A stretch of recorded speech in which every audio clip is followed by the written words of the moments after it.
You should get loop tools inside of Blender. Go to Edit, then find Preferences, go to Get Extensions, look here to Loop Tools. Click Install if you haven't already, and let's enjoy the magic. So it is not in object mode, but go to Edit mode. Let's create something fancy first. See, very fancy. And now we can use the loop tools to bridge those together, for example. Let's make a bridge. Now you can hit the N key, go to Edit and open loop tools like this, or you can go right click, loop tools and then bridge. You can create multiple segments, or in here you can find the options and play with those, and then you can hit like this on the bridge. So this also works. You can get options here.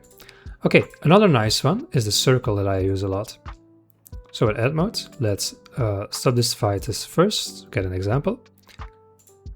Now let's say you want this vertex, you click circle, there you have a circle. Let's undo this.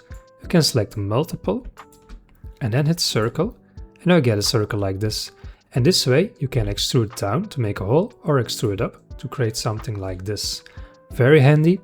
And then inside of circle, you can choose best fit or fit inside and also play around with these values. Another neat trick is to use space. So right click, loop tools, click here to space, and then also do this below, right click, loop tools, space. And now they are spaced evenly together, which is also a convenient time saver. You can also create beautiful curves. Let's GZ on these vertices. You have different heights, select those points, right click, loop tools, and then curve like this. But you can also curve here inside of this model, then right click, loop tools, curve.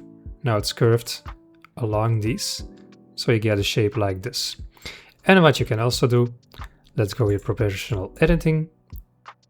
Let's make a mess out of this. And then let's turn this off. Select the vertices, for example, you want here in the middle. Then right click, loop tools, and then use flatten. And right now, this piece here should be flattened.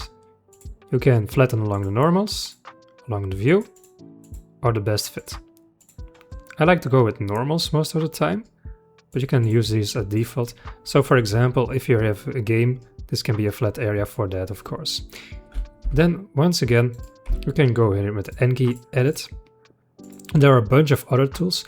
So I'm mainly using the circle most, then the bridge, sometimes curve flatten, and the space if I need to clean up some things. But the other ones as well, you can just hover over, see what it does, and then select the options, and you can have a lot of fun with loop tools now inside of Blender.